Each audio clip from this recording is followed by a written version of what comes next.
Our marriage counselor, Dr. Brennan, told my parents to date other people and spent sessions venting about her own divorce, so I secretly left psychology books around the house and wrote anonymous advice letters. Yet when my parents revealed this, she filed false reports at school to label me unstable until I exposed years of her fake sessions and family sabotage. Can you imagine being a kid watching your parents' marriage crumble, and then realizing the therapist they hired to fix it was actually tearing them apart, piece by agonizing piece? What I didn't know then was that exposing her wouldn't just save my family, it would unleash a vindictive monster who tried to destroy my life in return. It all started with Dr. Brennan. I still remember our first family session. She showed up looking like she'd rolled out of bed, wrinkled clothes, reeking of stale cigarettes. And then she spent half the appointment scrolling through her phone while my parents, desperate and heartbroken, poured their souls out. Her first piece of advice? My mom and dad should take a break from each other to find themselves. Seriously? Even at 13, I knew that was catastrophic advice for a couple trying to save their marriage. But that was just the beginning of the nightmare. Things went downhill and fast. In our second session, Dr. Brennan actually suggested my parents start dating other people to appreciate what they had. I mean, are you kidding me? My dad looked like he was seconds away from walking out, and Mom just started to cry. Dr. Brennan simply shrugged, her face completely blank, and said, "Sometimes jealousy reignites passion." It was unbelievable. As soon as we left, I heard Dad tell Mom he wanted to quit, but she, bless her heart, insisted they needed professional help. That afternoon, I went straight to the library and checked out every single relationship psychology book I could carry. I knew with a chilling certainty that someone had to step in. The next appointment? It reached new heights of utter incompetence. Dr. Brennan spent a solid 20 minutes talking about her own messy divorce instead of focusing on my parents. She actually had the audacity to say, "Marriage is outdated anyway. Most couples are happier apart."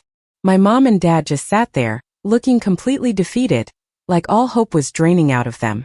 She went on detailing her ex-husband's flaws in excruciating, unnecessary detail, then turned to my mother and asked, "Don't you just hate how men leave their socks everywhere?" When Dad, surprisingly calm, pointed out how unprofessional this was, she accused him of being defensive. That night, I found them arguing in the kitchen, debating whether therapy was somehow making everything worse. My gut screamed that I had to intervene. So I did what any desperate, overachieving 13-year-old would do. I became a stealthy, strategic librarian.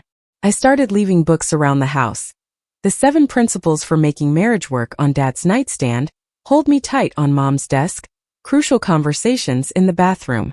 I'd highlight relevant passages with little sticky notes. Neither of them knew it was me. They thought the other person was making an effort, which ironically actually helped. Mom would mention something from Dad's book at dinner, and he'd smile, thinking she'd noticed his supposed self-improvement. I'd casually bring up concepts I'd learned at school.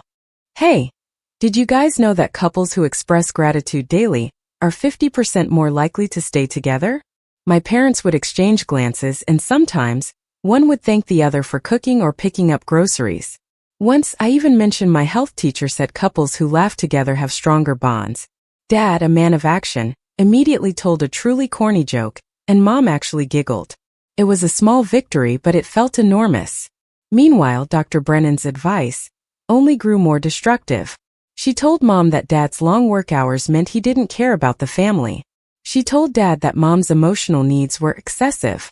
She introduced bizarre exercises, like screaming into pillows to release marital rage, and suggested they sleep in separate rooms permanently. After one particularly awful session, where she had them list each other's worst qualities for 40 minutes straight, my parents came home and had their biggest fight yet. I heard doors slamming, Mom crying in the bathroom. That's when I got bold.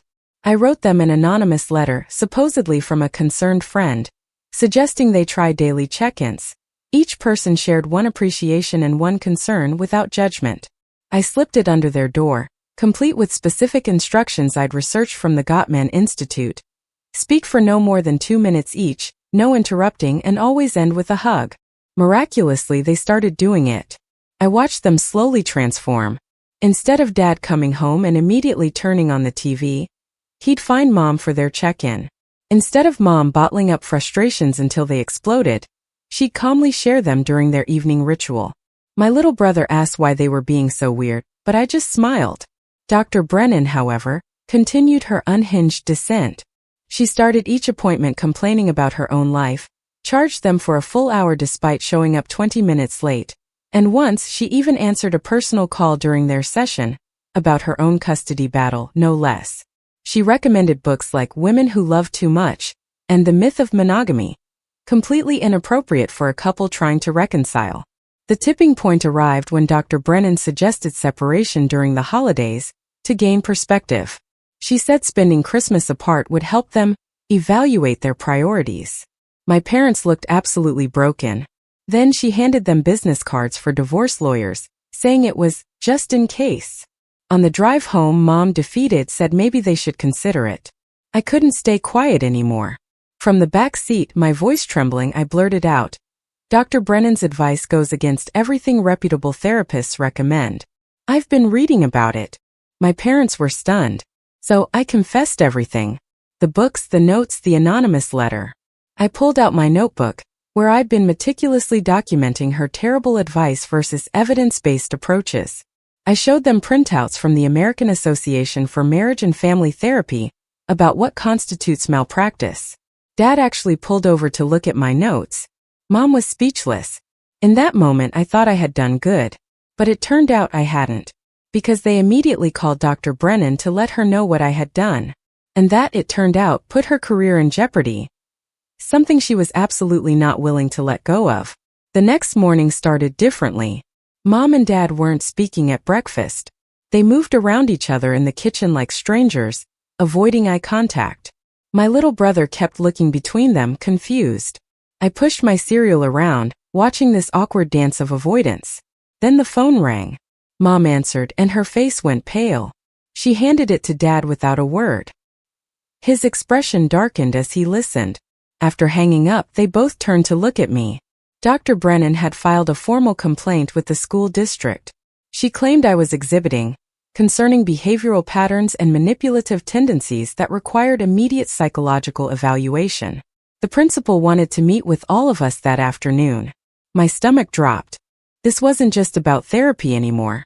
At school, I couldn't concentrate. During lunch, the guidance counselor, Mrs. Chun, pulled me aside. Mrs. Chun had always been kind, but today she looked genuinely worried. She asked strange questions about my home life, my relationship with my parents, whether I felt safe. It hit me then. Dr. Brennan had been calling people, planting seeds of doubt, weaving her poisonous narrative. The principal's office felt smaller than usual that afternoon. My parents sat stiffly while Principal Morrison reviewed a thick folder. Dr. Brennan had submitted a detailed report, suggesting I showed signs of parentification and a pathological need for control. She recommended intensive therapy, possibly even temporary removal from the home for evaluation. My hands shook as I listened. This woman was trying to tear our family apart because I'd exposed her incompetence. Dad's jaw clenched. Mom gripped her purse so tightly her knuckles went white. But they didn't defend me. They just sat there silent, while the principal discussed options. On the drive home, the silence was suffocating. Finally, Mom spoke. She wondered aloud if maybe Dr. Brennan had a point. Maybe I was too involved in their marriage. Maybe I did have control issues. Dad agreed. They started listing times I'd overstepped, seeing patterns where none existed. Dr. Brennan had gotten into their heads, twisted their perspective. By the time we pulled into the driveway, they had decided I needed therapy with a colleague Dr. Brennan recommended. That night I lay awake planning. If Dr. Brennan wanted to play dirty, I'd have to be smarter. I started documenting everything. Every interaction, every phone call I overheard, every subtle change in my parents' behavior. I used my phone to record conversations when I could, keeping backup files on a flash drive hidden in my room. The next few days were torture. My parents watched me constantly, analyzing every word and action. They whispered when they thought I couldn't hear, debating whether my behavior was normal. Dr. Brennan had given them a checklist of warning signs that included things like excessive reading about adult topics and attempting to solve family problems independently. At school, rumors started spreading. Someone's mom worked at Dr. Brennan's office and had overheard things. Kids whispered that I was crazy or dangerous. My best friend Sarah stopped sitting with me at lunch. Even teachers looked at me differently. Dr. Brennan wasn't done. She called our house repeatedly, leaving voicemails about urgent concerns she needed to discuss with my parents. She sent emails with articles about teenage personality disorders, highlighting passages about manipulation and control. She even showed up at Dad's workplace, claiming she needed to warn him about my escalating behavior. My parents started fighting again, but now it was about me. Mom thought they should follow Dr. Brennan's recommendations immediately. Dad was hesitant but weakening. They scheduled an appointment with Dr. Brennan's colleague, Dr. Hoffman, for the following week. I knew I had to act fast. I spent hours at the library, researching Dr. Brennan's background. I found her professional profiles, her education history, her previous employment. Then I discovered something interesting.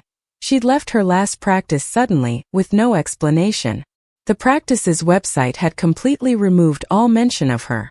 I dug deeper, using techniques I'd learned from online journalism tutorials. I searched social media, professional forums, and review sites. Patterns emerged. Complaints about boundary violations, inappropriate self-disclosure, unprofessional conduct.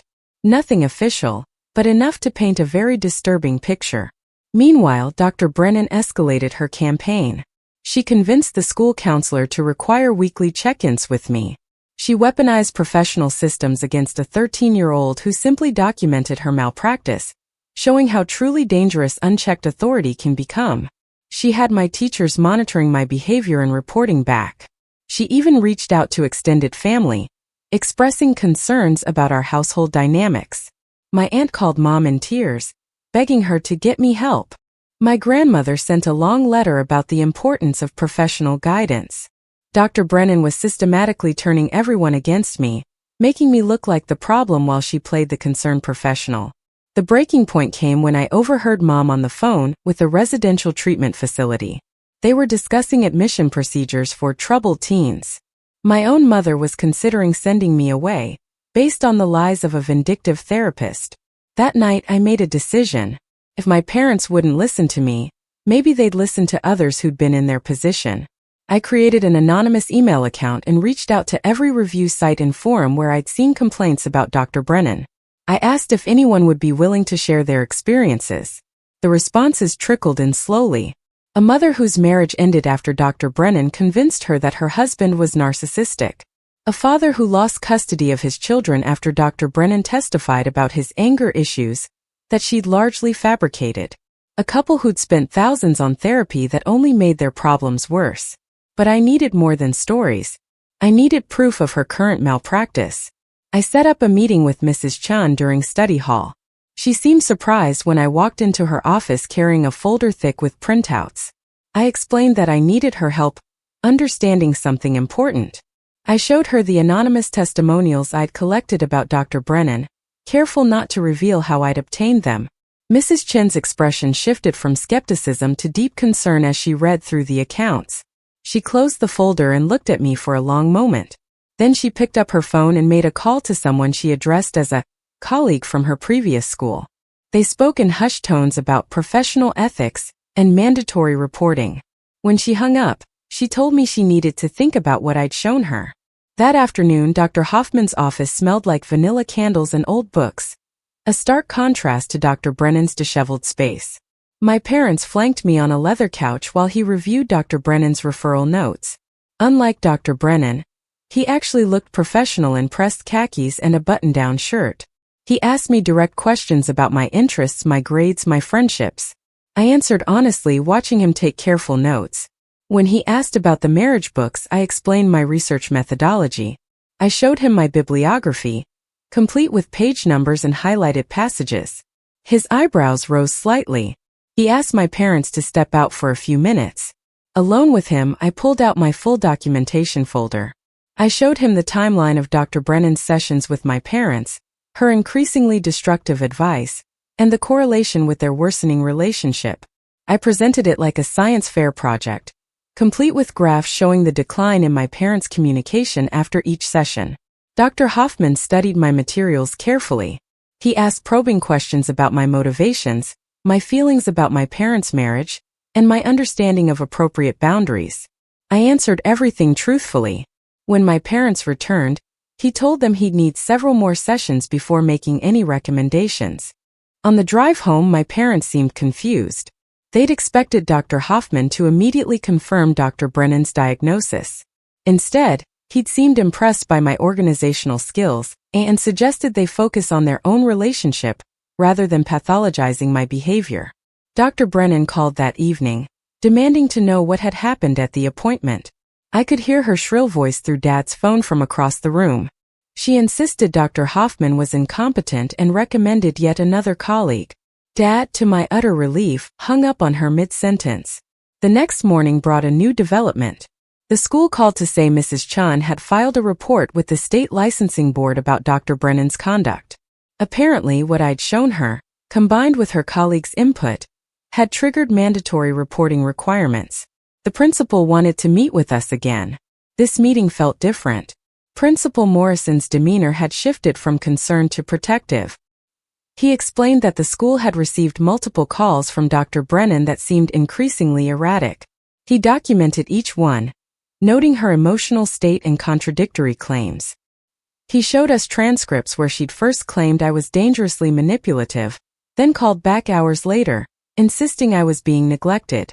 My parents exchanged worried glances. They were finally beginning to see the pattern I'd been trying to show them. The principal suggested we document any further contact from Dr. Brennan and consider filing a restraining order if her behavior escalated. That weekend, Dr. Brennan showed up at our house unannounced. I watched from my bedroom window as she pounded on the front door, demanding to speak with my parents about their negligent parenting. Dad bravely stepped outside to talk with her while Mom called the police. By the time they arrived, Dr. Brennan had worked herself into a frenzy, accusing our entire family of conspiring against her. The officers took statements from everyone. They seemed particularly interested in Dr. Brennan's wild claim that we'd stolen confidential files from her office. When asked for evidence, she couldn't provide any. They suggested she leave the property and avoid further contact with our family. Monday brought another surprise. 3 of Dr. Brennan's current clients had contacted the licensing board after hearing about the investigation. They shared their own experiences of inappropriate behavior and boundary violations. One couple revealed that Dr. Brennan had tried to recruit the wife as a personal friend, even suggesting they go bar hopping together to find better men. I learned about this through Mrs. Chun, who'd become an unexpected, steadfast ally. She couldn't share official details, but mentioned that the investigation was expanding. She also connected my parents with a legitimate family therapist who specialized in evidence-based approaches. Our first session with Dr. Martinez was absolutely revelatory. She actually listened to all 3 of us, validated our experiences, and helped my parents see how Dr. Brennan had manipulated them. She praised my research skills while also helping me understand appropriate boundaries. Most importantly, she gave my parents tools to strengthen their relationship without my intervention. Dr. Brennan's campaign against us intensified. She created fake social media accounts to spread rumors about our family. She contacted my teachers with concerns about my mental health. She even reached out to my friends' parents, warning them that I was a dangerous influence on their children. But each action backfired spectacularly. The fake accounts were easily traced back to her IP address. Teachers who'd known me for years dismissed her claims and reported her harassment to the administration. Parents who received her calls were disturbed by her unprofessional behavior, and several filed their own complaints. I continued documenting everything meticulously. Every email, every call, every incident went into my ever-growing file. Dr. Hoffman had praised this approach during our sessions, noting that my attention to detail and evidence-based thinking were actually signs of high intelligence, not pathology. My parents' relationship began improving dramatically under Dr. Martinez's guidance. They learned to communicate without my anonymous interventions. They started date nights again and even laughed together at dinner. My little brother stopped asking why they were acting weird because they weren't anymore. They were just being normal, happy parents. Dr. Brennan's professional world crumbled around her. The licensing board investigation revealed a pattern of misconduct spanning years. Former clients came forward with stories of broken marriages, custody battles she'd influenced with biased testimony, and inappropriate personal relationships with vulnerable patients. One particularly damaging revelation came from her former practice. They'd asked her to leave after she'd been caught recording sessions without consent and sharing client details at social gatherings.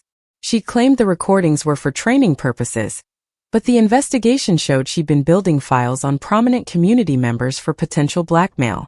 The investigation also uncovered financial irregularities.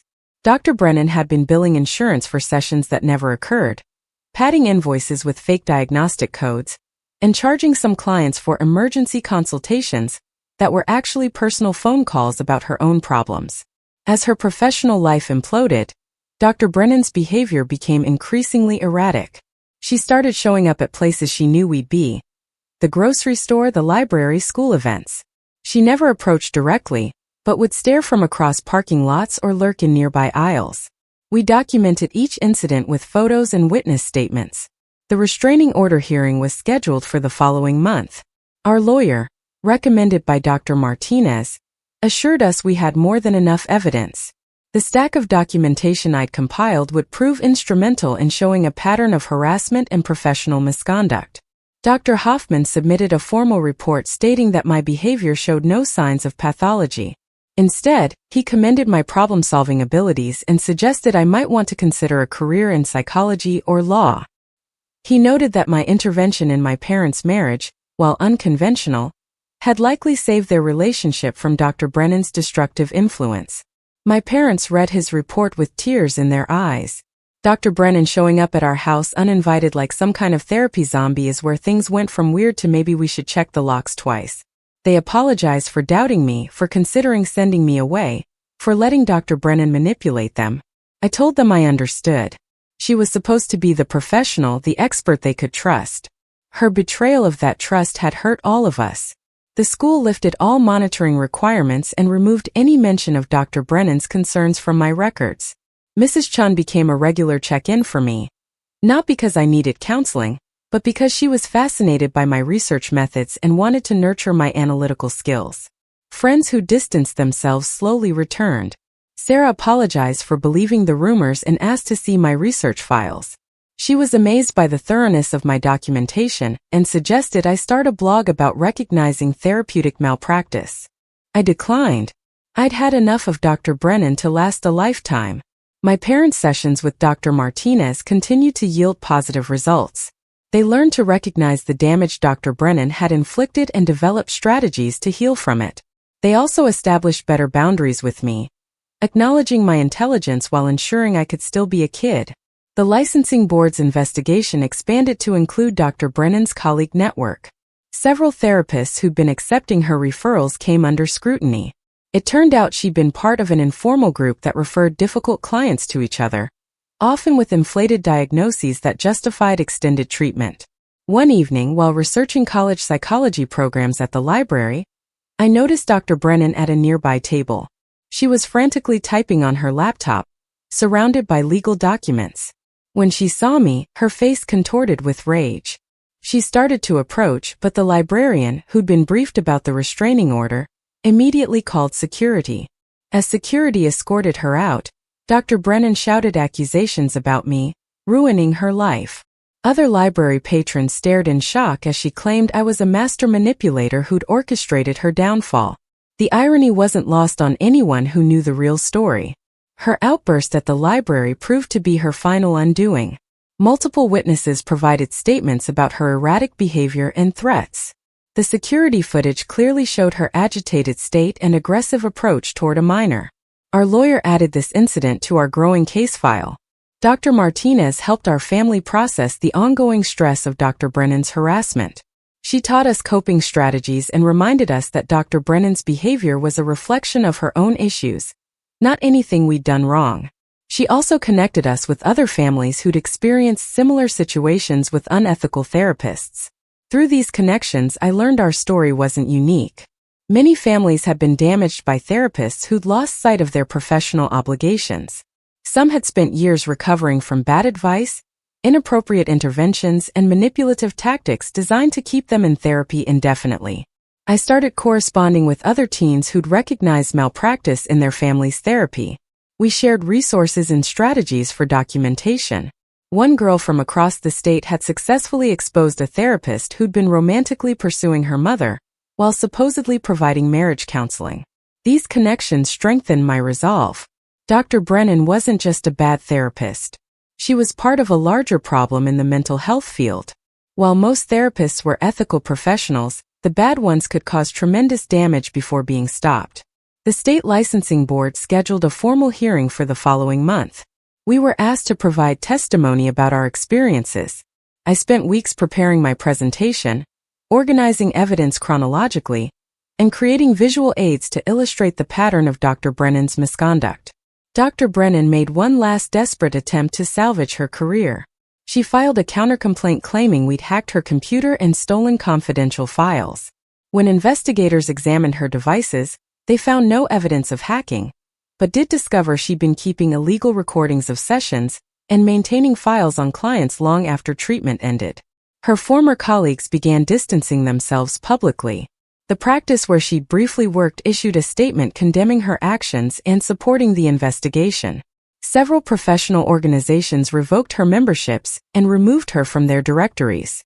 As the hearing date approached, our family grew stronger. My parents' relationship had never been better. They'd learned to communicate openly, support each other through difficult times, and maintain healthy boundaries with their children. The daily check-ins I'd anonymously suggested had become a cherished ritual they continued on their own. My little brother, who'd been confused and scared during the worst of it, now felt secure in our stable home.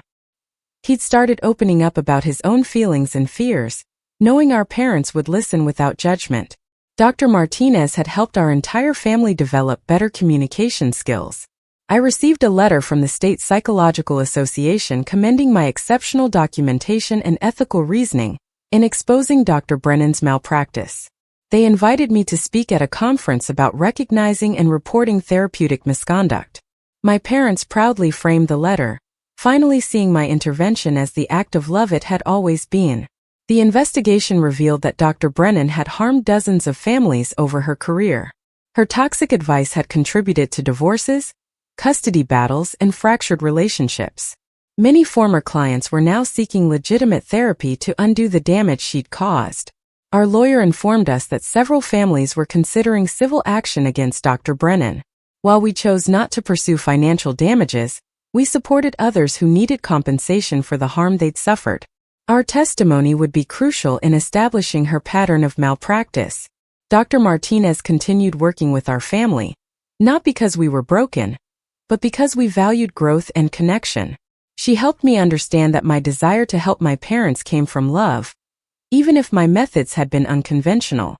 She also taught me healthier ways to support others without overstepping boundaries. As I prepared for the licensing board hearing, I reflected on how much had changed. My parents' marriage was stronger than ever. Our family had learned to communicate openly and honestly. I discovered a passion for psychology and ethics that would shape my future career. And most importantly, we'd prevented Dr. Brennan from destroying more families. The night before the hearing, our family had a quiet dinner together. We didn't discuss Dr. Brennan or the upcoming testimony. Instead, we laughed about my brother's school play, planned a weekend camping trip, and enjoyed being a normal, happy family. It was everything I'd hoped for when I first started leaving those psychology books around the house. I realized that Dr. Brennan's vendetta had ultimately backfired in the most spectacular way. Her attempts to destroy our family had only made us stronger. Her efforts to discredit me had revealed my strengths, and her campaign of harassment had exposed her own professional failures to the world. Tomorrow I would sit before the licensing board and tell our story. I would present my evidence, share our experiences, and trust that justice would prevail. But tonight, I was just a teenager having dinner with my family, grateful for parents who loved each other in a home filled with laughter instead of tears. The morning of the licensing board hearing arrived with an unexpected twist. Dr. Brennan had filed an emergency motion to postpone, claiming she needed more time to prepare her defense.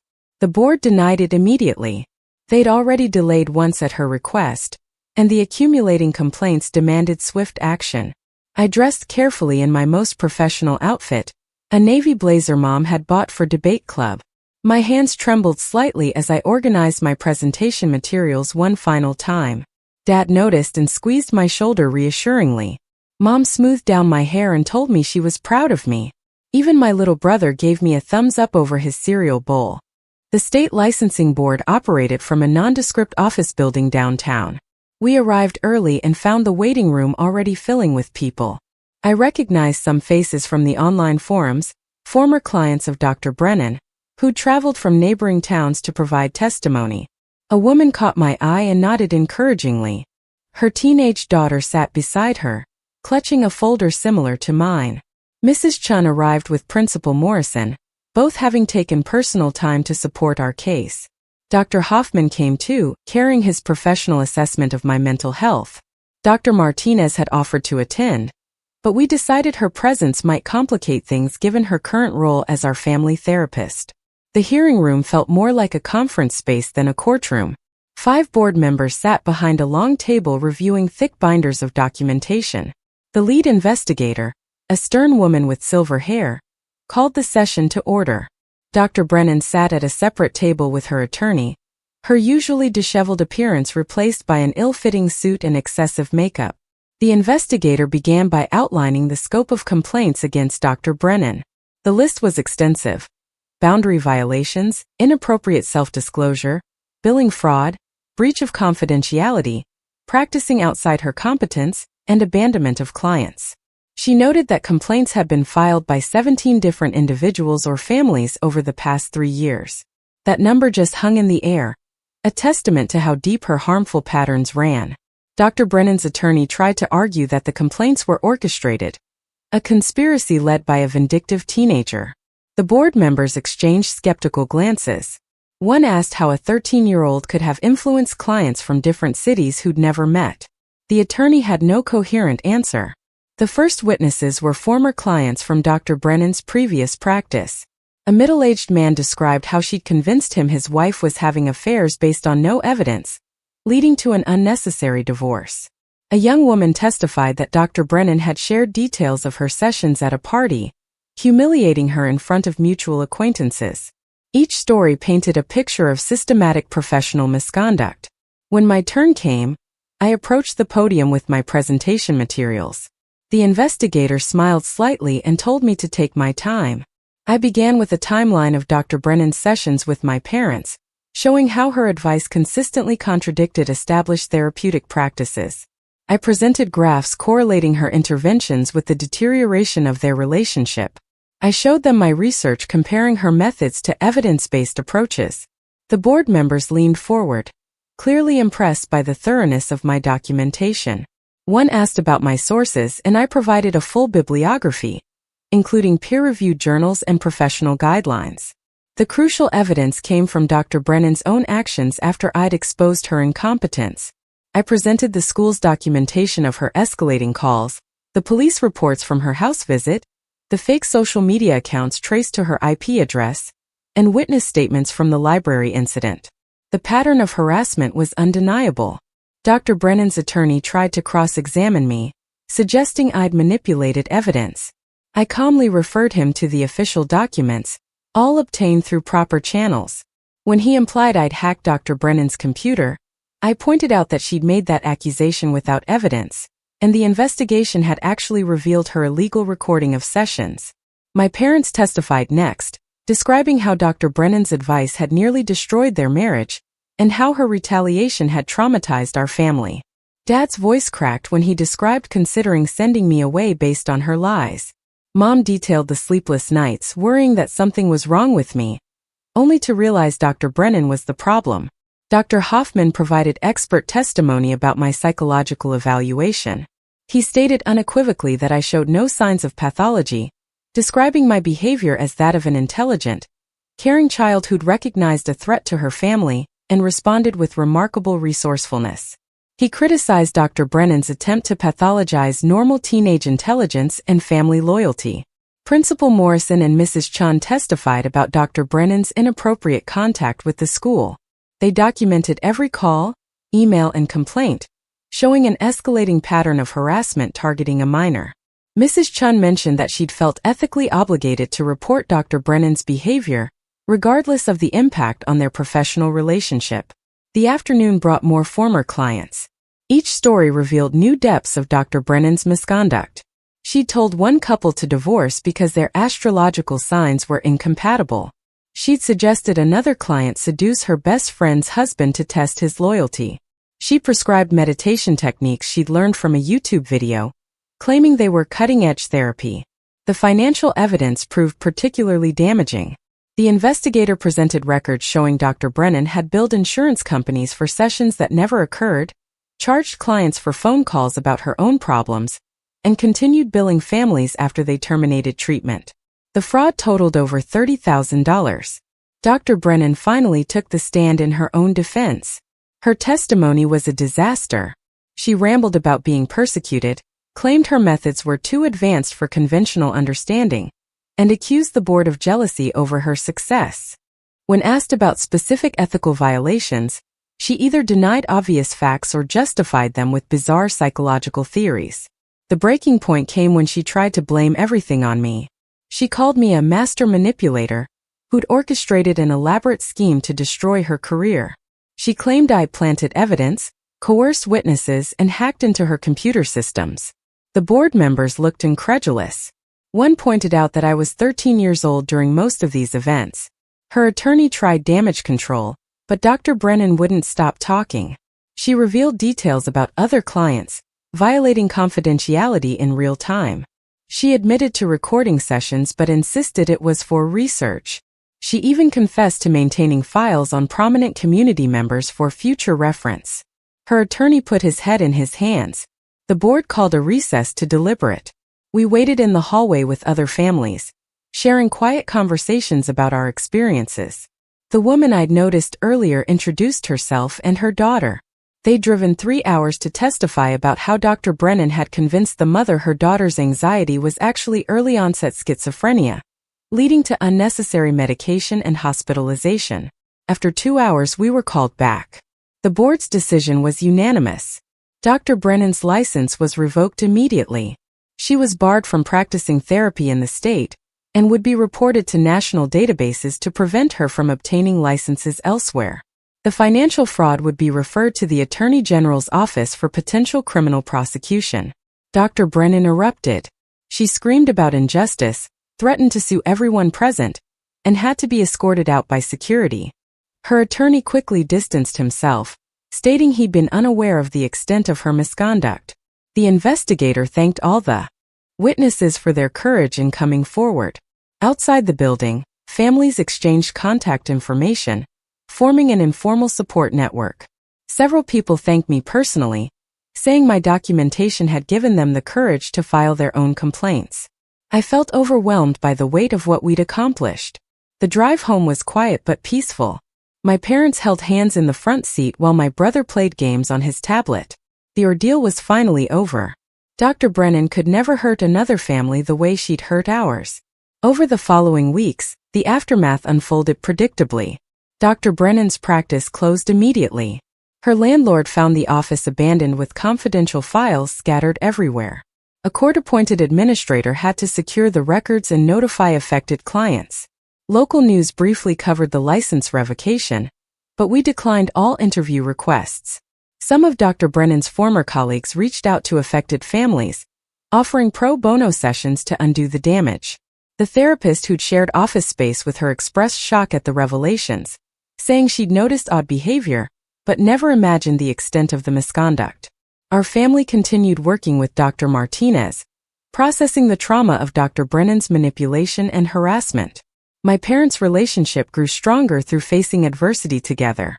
They maintained their daily check-in and added weekly date nights. Their communication improved dramatically, and they learned to address conflicts before they escalated. I returned to being a regular teenager, focusing on school and friends. Sarah and I rebuilt our friendship, and she became fascinated with psychology after learning about our experience. We even started a peer support group at school for students dealing with family stress, supervised by Mrs. Chun. The State Psychological Association followed through on their invitation. I spoke at their annual conference about recognizing therapeutic malpractice from a client's perspective. The presentation was well received, and several therapists thanked me for the insights. They implemented new training modules based on our experience. Dr. Brennan made one final attempt at revenge. She filed a civil lawsuit claiming defamation and conspiracy. It was dismissed immediately, with the judge noting that truth is an absolute defense against defamation. Her attorney withdrew from the case, citing irreconcilable differences with his client. We learned through the support network that Dr. Brennan had left the state. Someone spotted her working at a retail store 2 towns over, no longer able to practice her profession. While part of me felt sorry for her, I remembered all the family she damaged with her incompetence and manipulation. My brother, who'd been too young to understand most of what happened, simply knew that our family was happier. He stopped asking why Mom and Dad acted weird because they'd found their rhythm. Family dinners became enjoyable again, filled with laughter and genuine conversation. The experience taught me valuable lessons about standing up for truth, even when authority figures disagree. It showed me the importance of documentation and evidence in confronting wrongdoing. Most importantly, it demonstrated that families can emerge stronger from crisis when they face it together. 6 months after the hearing, we received a letter from the Attorney General's office. Dr. Brennan had pleaded guilty to insurance fraud and received probation with mandatory restitution. She was required to pay back the money she'd stolen and perform community service. It felt like appropriate justice, not excessive, but enough to hold her accountable. Our story became a cautionary tale in local therapy circles. Several practices implemented new oversight procedures to prevent similar situations. The licensing board created stricter guidelines for reporting suspected malpractice and protecting whistleblowers. Small changes but meaningful ones. I continued my interest in psychology, but with a focus on ethics and consumer protection. My high school guidance counselor helped me find internship opportunities with patient advocacy organizations. I learned that our experience, while extreme, wasn't unique. Many people struggled with incompetent or unethical mental health providers. The families from the hearing stayed in touch through a private online group. We shared resources, celebrated victories, and supported each other through setbacks. Some were still dealing with the damage Dr. Brennan had caused, but all were on paths to healing. My parents occasionally reflected on how close they'd come to divorce. They credited my intervention with saving their marriage, though I reminded them they'd done the hard work of rebuilding. I just removed a toxic influence and pointed them toward healthier resources. As I prepared for college applications, I wrote about the experience in my essays, not as a victim story, but as an example of critical thinking and advocacy. Several admissions counselors commented on the maturity and thoughtfulness of my approach to a difficult situation. Dr. Martinez gradually reduced our session frequency as our family stabilized. She praised our resilience and growth, noting that we transformed a traumatic experience into an opportunity for deeper connection. Our final session was more celebration than therapy. The day I received my first college acceptance letter, Mom and Dad were more excited than I was. They'd supported my dreams throughout the ordeal, never letting Dr. Brennan's lies affect their faith in me. We celebrated with dinner at my favorite restaurant, just the 4 of us. A simple, normal family enjoying a special moment. Looking at them across the table, I felt profound gratitude, not just for surviving Dr. Brennan's assault on our family, but for emerging with stronger bonds and deeper understanding. We'd learned to communicate, to trust, and to protect each other. Those lessons were worth more than any therapy could have provided.